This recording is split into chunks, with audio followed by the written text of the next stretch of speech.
சென்னையில் நடைபெற்று வரக்கூடிய நடிகர் சங்க கட்டிட தொடக்க விழாவில் நடிகர் விஷால் செய்தியாளர்களை சந்தித்து வருகிறார். இந்த காட்சிகளை பார்க்கலாம்.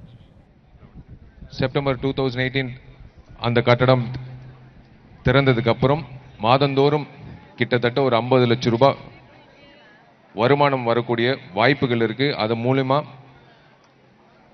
உறுப்பினர்கள், நாடக நடிகர்கள், நடிகைகள், சீனியர் ஆர்டிஸ்ட்க்கு அவங்களோட வாழ்வாதாரத்துக்கு ஒரு வழிகாட்டா இருக்கும் இந்த கட்டடம். அதுக்கு தான் நாங்கள் முயற்சி பண்றோம்.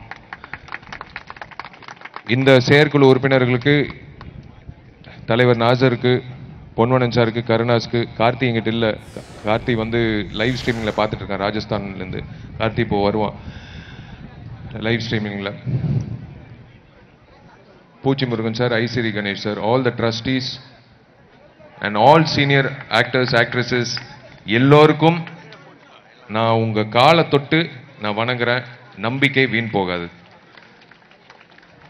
சத்தியமா சொல்றேன், இந்த கட்டடம் வந்தால் நல்லது நடக்கும் என்ற அடிப்படையில் தான் நாங்க வந்து எல்லா தடைகளும் தாண்டி, எல்லா இடைஞ்சல்களும் தாண்டி, சின்ன வயசு பாஷையில சொன்னா ஏறி மிதிச்சுட்டு போயிட்டே இருக்கும். யாராலையும் எங்களை தடுக்க முடியாது. நாங்க வந்து கஷ்டப்படுறது எங்க குடும்பம் நல்லா இருக்கணும்ன்றதுக்காக அல்ல, இந்த உறுப்பினர்கள் நல்லா இருக்கணும்ன்றது மட்டும்தான். எனக்கு ரொம்ப ரொம்ப நன்றி நீங்க வந்ததுக்கு. கரெக்டா 11:30 மணிக்கு வந்து ரஜினிகாந்த் சார், கமல் சார், கமல்ஹாசன் சாரோட தலைமையில் இந்த அடிக்கல் நாட்டு விழா நடக்க போகுது. பொறுமையா நீங்க இருந்து இந்த விஷயத்தை நீங்க பதிவு பண்ணணும்னு ஆசைப்படுறேன். God bless every youngster.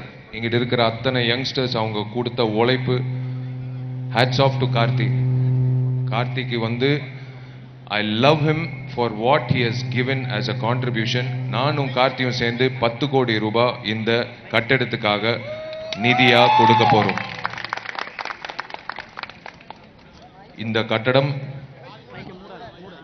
இந்த கட்டடம் சிறப்பா வரும். இந்த நடிகர் சங்கம் என்னைக்குமே ரொம்ப சிறப்பா செயல்படணுன்றது எங்களோட நோக்கம். அனைத்து மீடியா நண்பர்களுக்கு ரொம்ப ரொம்ப நன்றி. இது ஒரு நல்ல ஒரு நிகழ்ச்சி. இட்ஸ் பில்டிங் கட்டிட்டு பேசலாம்.